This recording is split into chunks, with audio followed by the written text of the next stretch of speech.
बिस्मिल्लाहिर्रहमानिर्रहीम। अस्सलाम वालेकुम। Welcome to grammar cycle. आज की जो हमारी वीडियो है उसमें हम पास्ट कॉन्टिन्यूस टेंस के बारे में पढ़ेंगे।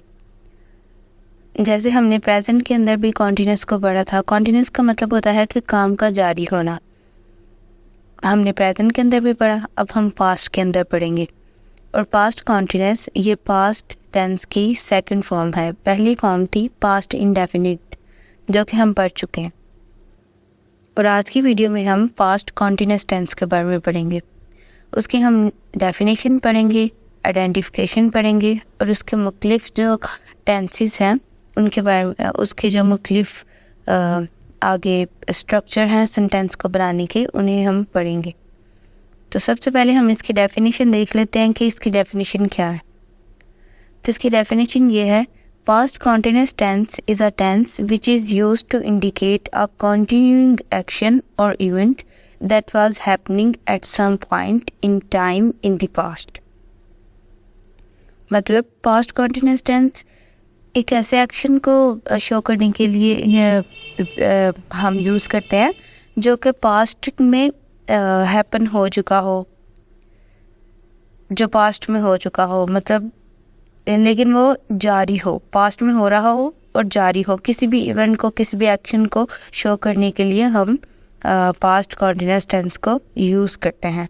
मतलब एक ऐसा एक्शन या इवेंट जो कंटिन्यू हो, जो जारी हो, उसे शो करने के लिए हम पास्ट कॉन्टिन्यूस का यूज़ करते हैं। क्योंकि कॉन्टिन्यूस का मतलब ही ये होता है कि कोई काम जारी हो। और अगर हम पास्ट की जगह जब हमने प्रेजेंट पढ़ा था तो वो ये था कि अगर हाल में कोई काम जारी है तो उसे हम प्रेजेंट कॉन्टिन्यूस कहते हैं, मतलब मौजूदा ज़माने में।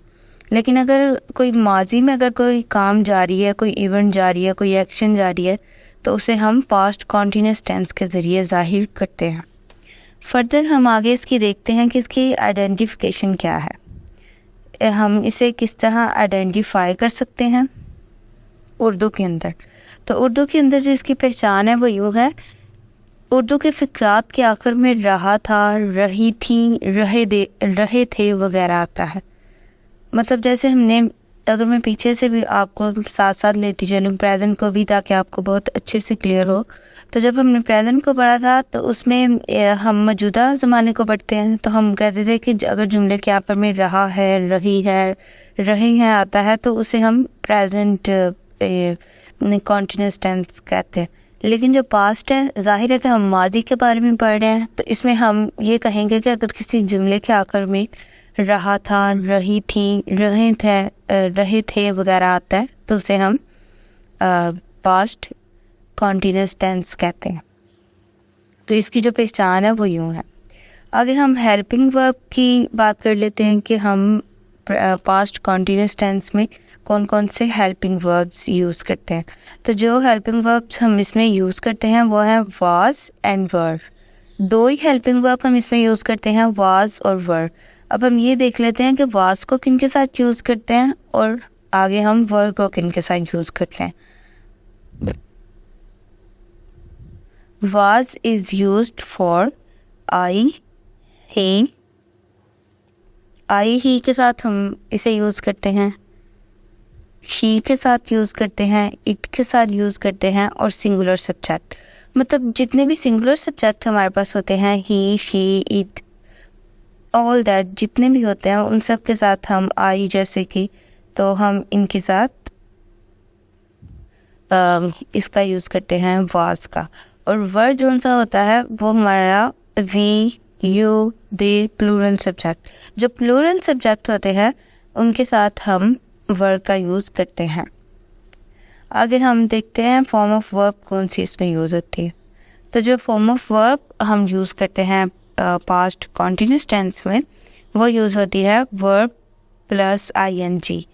वर्ब की जो हमारे पास पहली फॉर्म होती है उसके साथ हम आईएनजी लगाते हैं तो हम उसे पास्ट कॉन्टिन्यूस में यूज़ करते हैं। जितने भी कॉन्टिन्यूस के सेंटेंस होते हैं उसमें आती तो वर्ब की फॉर्म ही है और उसके साथ आईएनजी ही हम लगाते हैं। लेकिन फ़र्क हम अगर प्रेजेंट, पास्ट और फ्यूचर में अगर हम फ़र्क करने का सोचें तो फ़र्क हम इस तरीके से करते हैं कि इनमें हेल्पिंग वर्ब्स की वजह से हमें पता चलता है कि आया ये जुमला जो है वो प्रेजेंट का है, ये पास्ट का है या फिर ये फ्यूचर का है। लेकिन जिनमें हेल्पिंग वर्ब होते यूज़ होता है, जो हम इसमें फॉर्म ऑफ वर्ब यूज़ करते हैं वो फर्स्ट ही होती है और उसके साथ हम आईएनजी यूज़ करते हैं जितने भी कॉन्टिन्यूस के जुमले होते हैं तीनों ज़मानों में।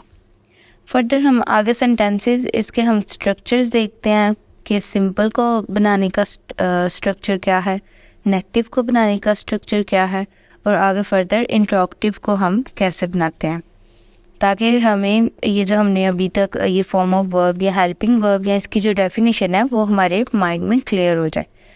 तो हम देखते हैं सबसे पहले सिंपल सेंटेंस बनाने का जो स्ट्रक्चर है। तो जो सिंपल सेंटेंस बनाने का स्ट्रक्चर है ये है सब्जेक्ट प्लस वाज और verb plus verb ING plus object. मतलब सबसे पहले हम सिंपल सेंटेंस में तो हमें पता ही है कि सबसे पहले सब्जेक्ट ही हम लगाते हैं, उसके बाद जो हेल्पिंग वर्ब है वाज या वर्ड, और हमें पता है कि वाज जो है वो सिंगुलर सब्जेक्ट्स के लिए और वर्ब प्लूरल सब्जेक्ट्स के लिए। उसके बाद हम वर्ब फर्स्ट फॉर्म के साथ आईएनजी लगाते हैं और लास्ट पे ऑब्जेक्ट। तो इस तरह हमारा सिंपल सेंटेंस जो है वो बनता है। तो आगे हम इसकी एग्जांपल देख लेते हैं कि ताकि हमें अच्छे से क्लियर हो जाए। तो इसकी जो एग्जांपल है सबसे पहले है बूढ़ा आदमी सर्दी से कांप रहा था। The old man was shivering with cold। Second example है वो अपने भाई को मार रहा था। He was beating his brother। अब अगर आप इन दोनों जुमलों में देखें तो हमने जो फर्स्ट फॉर्म है उसके साथ हमने आईएनजी लगाया है। जैसे फर्स्ट में था कांपना, शिवर करना, तो उसके साथ हमने आईएनजी लगाया कि शिवरिंग कांप रहा था। लेकिन अगर आप देखें तो यहाँ हमारे पास हेल्पिंग वर्ब्स हैं, पहले में भी वाज था, सेकंड में भी वाज है। तो ये जो हेल्पिंग वर्ब है ये डिस्टिंग्विश कर रहे हैं कि ये जुमला हमारे पास पास्ट का है। अगर यहाँ हेल्पिंग वर्ब हमारे पास प्रेजेंट के होते तो ये प्रेजेंट का जुमला होता, लेकिन यहाँ जो हेल्पिंग वर्ब है वो हमारे पास पास्ट के हैं, तो ये जाहिर कर रहे हैं कि ये दोनों जुमले जो हैं वो पास्ट के हैं। फर्दर एग्जाम्पल देख लेते हैं। बेकारी लंगड़ा रहा था। The beggar was limping. लड़के खौफ से कांप रहे थे। The boys were trembling with fear. मैं इसकी नौकरी की सिफारिश कर रहा था। I was recommending him for job. आपने इन सब में देखा कि हमने वाज का यूज़ भी पढ़ा और वर का भी, मतलब हमने दोनों हेल्पिंग वर्ब को पढ़ा। अगर वर का जो जुमला था जैसे लड़के खौफ से कांप रहे थे, तो यहाँ आपने देखा कि ये प्लूरल सब्जेक्ट हो जाता है, बॉयज़ हैं वो ज़्यादा हैं, तो उनके साथ हमने वर का यूज़ किया था। तो इसमें हमने वर और वाज का यूज़ भी पढ़ लिया। आगे हम फर्दर देखते हैं नेगेटिव सेंटेंस को बनाने का स्ट्रक्चर क्या है। तो नेगेटिव सेंटेंस है, हमें पता है कि नेगेटिव जहाँ आएगा वहाँ तो हम नहीं का इस्तेमाल या मतलब नॉट का इस्तेमाल तो ज़रूर करेंगे, लेकिन अभी हम पढ़ रहे हैं पास्ट कॉन्टिन्यूअस टेंस को, तो इसको मद्देनज़र रखते हुए हमें नॉट तो यूज़ करना ही है क्योंकि नेगेटिव सेंटेंस है, लेकिन वाज वर्ब का भी यूज़ करना है और जो हमारे पास फॉर्म होगी फॉर्म ऑफ वर्ब उसके साथ हमें आईएनजी का यूज़ भी करना है।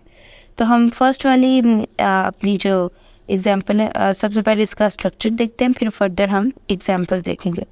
तो इसका जो स्ट्रक्चर है वो यूँ बनता है, सबसे पहले सब्जेक्ट, उसके बाद हम वाज या वर्ब का यूज़ करते हैं और नॉट। अगर वाज भी लगाएंगे तो उसके साथ नॉट, और अगर वर्ब भी लगाएंगे तो उसके साथ नॉट का यूज़ ज़रूर करेंगे। प्लस वर्ब आईएनजी, वर्ब के साथ हम आईएनजी, वर्ब की जो फर्स्ट फॉर्म है उसके साथ आईएनजी लगाएंगे क्योंकि हम कॉन्टिन्यूस पढ़ रहे हैं, और लास्ट में हम ऑब्जेक्ट लगाएंगे। हम इसकी एग्जांपल देख लेते हैं ताकि हमें अच्छे से ये क्लियर हो जाए। बूढ़ा आदमी सर्दी से कांप नहीं रहा था। The old man was not shivering with cold। वो अपने भाई को मार नहीं रहा था। He was not beating his brother। भिखारी लंगड़ा नहीं रहा था। The beggar was not limping। लड़के खौफ से कांप नहीं रहे थे। The boys were not trembling with fear। मैं इसकी नौकरी की सिफारिश नहीं कर रहा था। I was not recommending him for job। आपने देखा ये नेगेटिव सेंटेंस थे, तो इसमें हमने नॉट का यूज़ पढ़ा, साथ हमने वाज वर्ब का भी पढ़ा, which is first form of verb proof के साथ ing का भी पढ़ा। तो ये तमाम चीज़ें राइट सकती है। जुमले हैं वो हमारे जो जुमले हैं वो पास्ट कॉन्टिन्यूअस टेंस के ही हैं। आगे हम इंटरॉक्टिव को पढ़ते हैं कि इंटरॉक्टिव में क्या होता है। तो सबसे पहले हम इसका स्ट्रक्चर देखते हैं। तो स्ट्रक्चर है, इंटरॉक्टिव है, सवालिया जुमला है, ये तो हमें पता है। तो सबसे पहले जो हेल्पिंग वर्ब है वो हमारे स्टार्ट पे आ जाएंगे। वाज या वर्ब सबसे पहले हम लगाएंगे, फिर सब्जेक्ट, फिर प्लस फर्स्ट ऑफ फॉर्म के साथ ing एंड फिर लास्ट पे हम ऑब्जेक्ट लगा देंगे। ये हमारा स्ट्रक्चर है। हम एग्जांपल देखते हैं ताकि हमें क्लियर हो जाए। क्या बुरा आदमी सर्दी से कांप रहा था? Was the old man shivering with cold? वो क्यों अपने भाई को मार रहा था? Why was he beating his brother? क्या भिखारी लंगड़ा रहा था? Was the bagger limping?